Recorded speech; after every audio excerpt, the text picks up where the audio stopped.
Cumprimentamos a todos com a paz do nosso Senhor e Salvador Jesus Cristo. Estamos iniciando mais um programa EBD na TV. Este programa é transmitido pela TV Cidade Esperança em Imperatriz, Maranhão. A TV Cidade Esperança pertence à Igreja Evangélica Assembleia de Deus, que é presidida pelo pastor-presidente, pastor Raul Cavalcante Batista. Já vamos para 15 anos sendo transmitido esse programa EBD na TV. Queremos comunicar a você de outras cidades, se você deseja que nós estejamos aí, você entre em contato conosco, nos convide, nós estaremos aí palestrando para professores, para superintendentes, para obreiros. Também podemos estar pregando o Evangelho para a salvação de almas, ministrando curas, batismo do Espírito Santo, libertação. Pregamos pelo Brasil afora e até fora do Brasil. Ministramos palestras, pregações dentro dos temas de EBD, de EBO, família, dons do Espírito Santo, missões, evangelismo, missão no lar, círculo de oração, jovens. Então são várias as palestras, pregações. Você entra em contato conosco. Se você deseja fazer um seminário de escola bíblica dominical, um congresso, então entre em contato conosco. Nosso telefone está aí, DDD 99, eu moro em Imperatriz, Maranhão, e o telefone 991520454.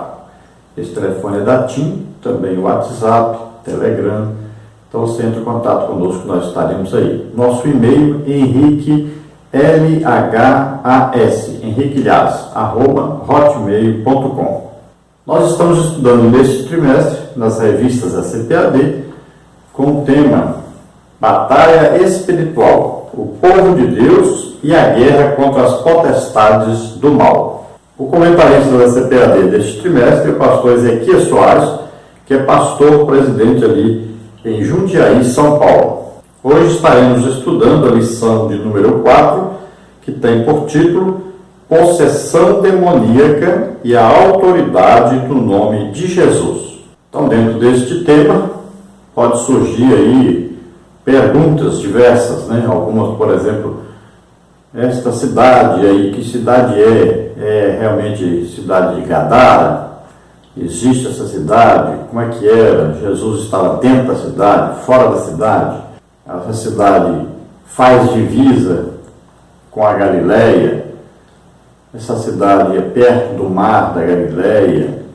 Possessão maligna, ou possessão demoníaca, ou possessão de um espírito, é a mesma coisa?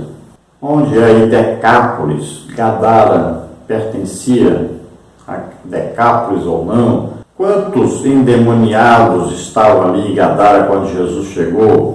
1 ou 2?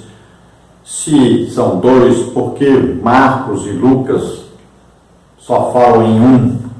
Por que Jesus pergunta ao gadareno qual o nome daqueles demônios que estavam nele?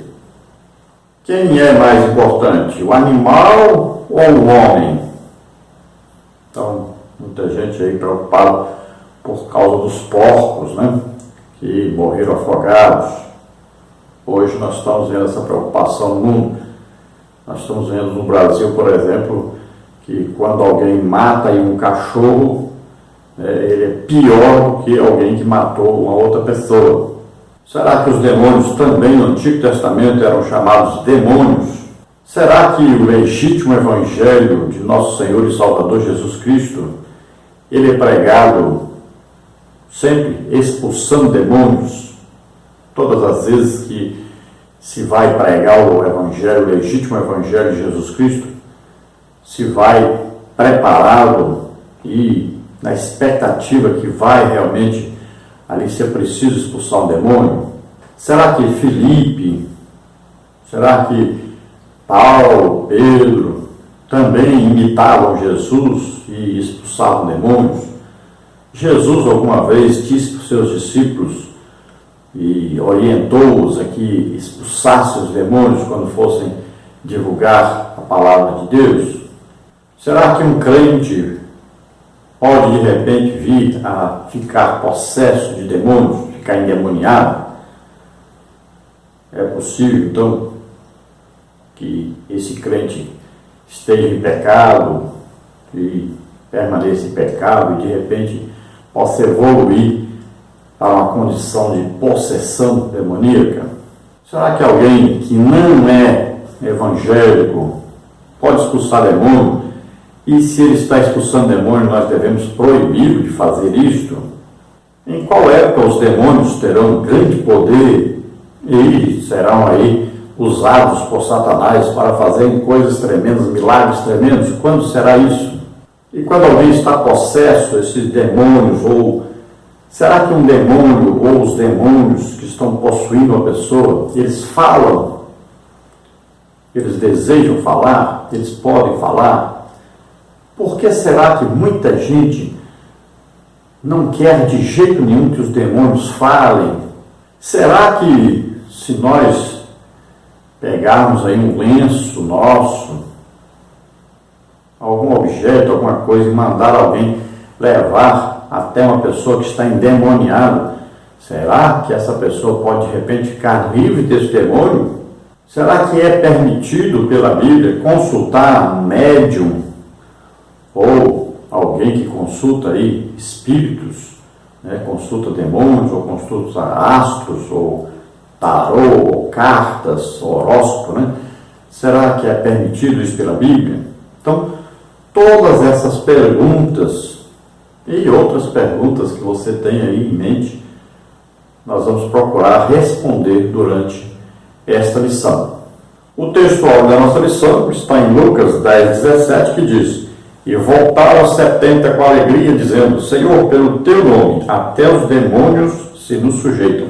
Então, é importante isso aí, é pelo teu nome. Então, em nome de Jesus, né? Nós expulsamos demônios, nós podemos expulsar demônios, Jesus nos concedeu isso, nos mandou fazer isso, e sempre em nome de Jesus. E o poder usado, sempre o mesmo poder que estava em Jesus, através de quê? Do Espírito Santo. O mesmo Espírito Santo que estava em Jesus é o mesmo Espírito Santo que está em nós.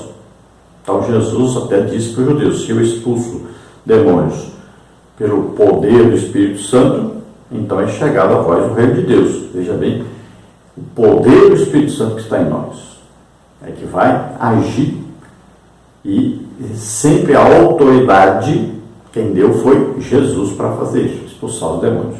E eles então sairão. Verdade prática: o relato do endemoniado gadareno mostra a soberania absoluta de Jesus Cristo sobre o diabo e seus demônios. Então ali nós vamos ver que os demônios obedecem a Jesus, temem a Jesus, estão submissos a Jesus. Jesus tem autoridade sobre todos os demônios, inclusive sobre Satanás.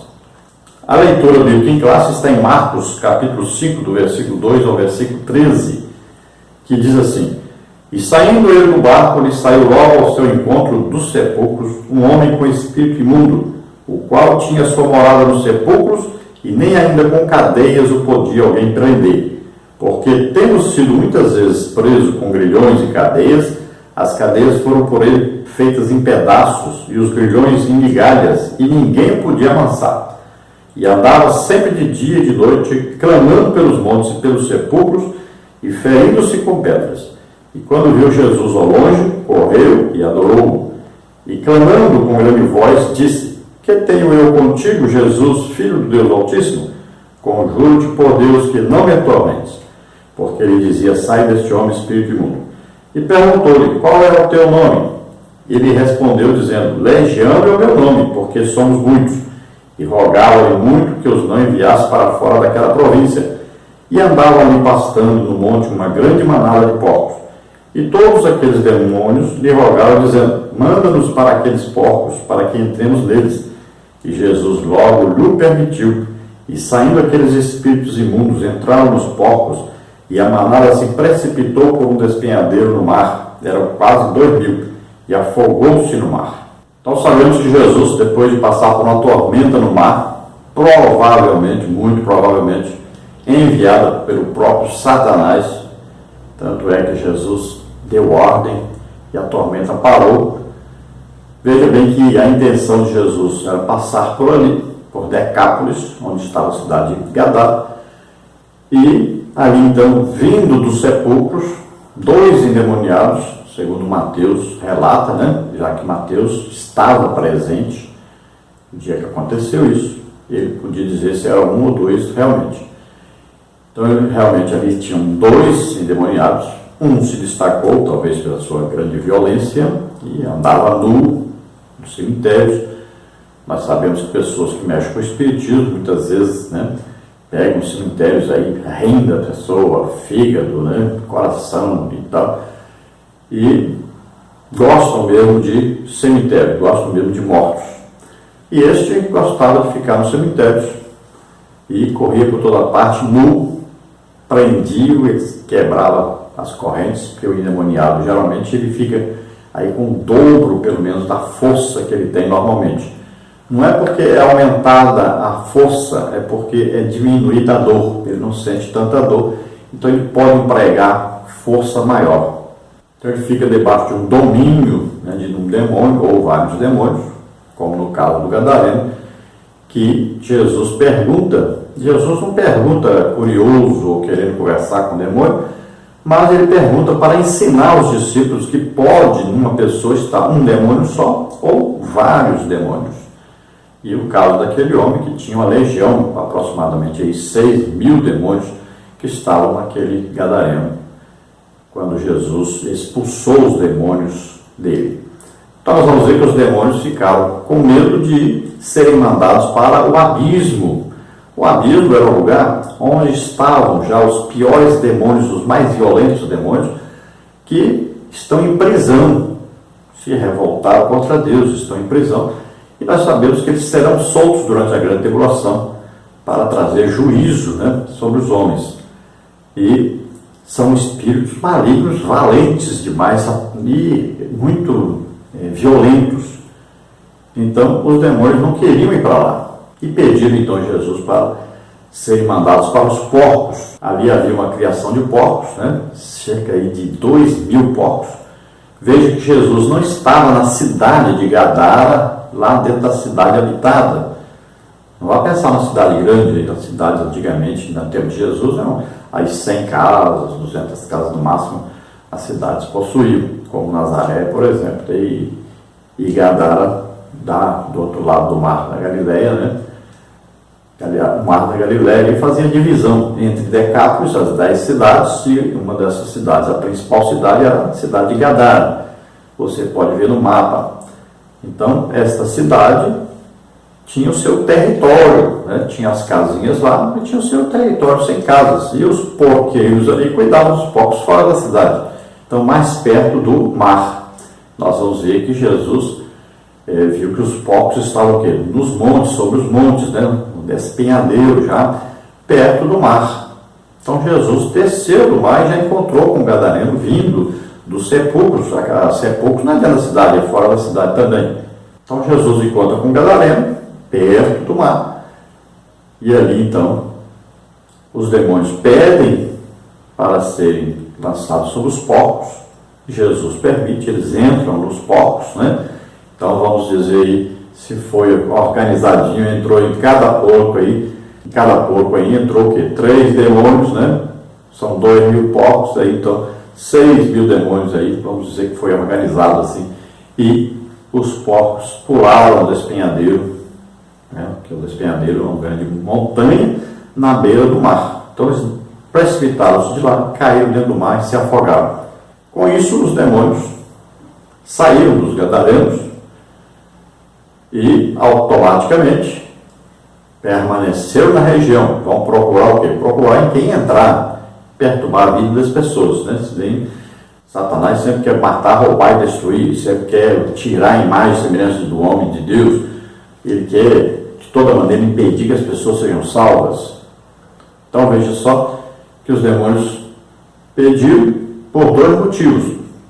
Primeiro, que queriam ficar na região. Segundo, também, que eles não queriam ir para o abismo. Era uma região onde não era dominada pelos judeus, pelo que nós vimos. Ali existiam mais os gregos e pessoas que cuidavam de porcos, e porco era um alimento proibido pela lei ao judeu. Um judeu, se comesse porco ou se tocasse num porco morto, ele estava transgredindo a lei dada por Deus através de Moisés. E eles, depois, através de Josué, confirmaram a lei. E todo judeu, quando fazia o bar vestido, aí ele era apresentado como judeu, ele se comprometia a cumprir a lei, guardar a lei. A lei eram o quê? As normas de uma aliança firmada com Deus. Se alguém comesse carne de porco ou tocasse no porco morto, estaria quebrando a aliança com Deus. Então era coisa tremenda, não podiam de maneira alguma comer porcos. E ali havia uma grande criação de porcos. Então Jesus permitiu que os demônios entrassem nos porcos. E os porcos então pularam dentro do mar e morreram afogados. Então Jesus vai libertar. Quando há um avivamento na igreja, quando a igreja realmente vive em oração, em jejum, sempre os endemoniados vão para lá. Então eles procuram uma igreja avivada, uma igreja onde se expulsam demônios. Também nós vemos aí que os demônios conheciam Jesus. E nós vamos ver que ele diz assim para Jesus: vieste atormentar-nos antes do tempo. Então eles sabem que existe um tempo, né, quando eles serão aprisionados, quando eles serão lançados no lago de fogo e enxofre. E eles disseram antes do tempo, não está no tempo ainda, não aconteceram as coisas que estão previstas na palavra de Deus para nós sermos lançados agora no lago de fogo. Então eles sabiam que Jesus tinha autoridade para lançá-los e sabia que não era a época, não era o momento de acontecer isso. E o grande milagre aí é que estes endemoniados ficaram libertos totalmente dos demônios, e aqueles que andavam nus de repente estavam agora vestidos, aqueles que corriam para baixo e para cima eram violentos, quebravam até as correntes, agora estavam aos pés de Jesus, assentados, veja só, mansos, tranquilos, e agora queriam acompanhar Jesus, mas Jesus deu a eles uma incumbência que deu a todos nós. Vai na cidade, vai dizer para todos o que Deus te fez, vai dizer aos seus parentes, vai dizer a todos que você conhece, vai contar o testemunho da libertação que você teve.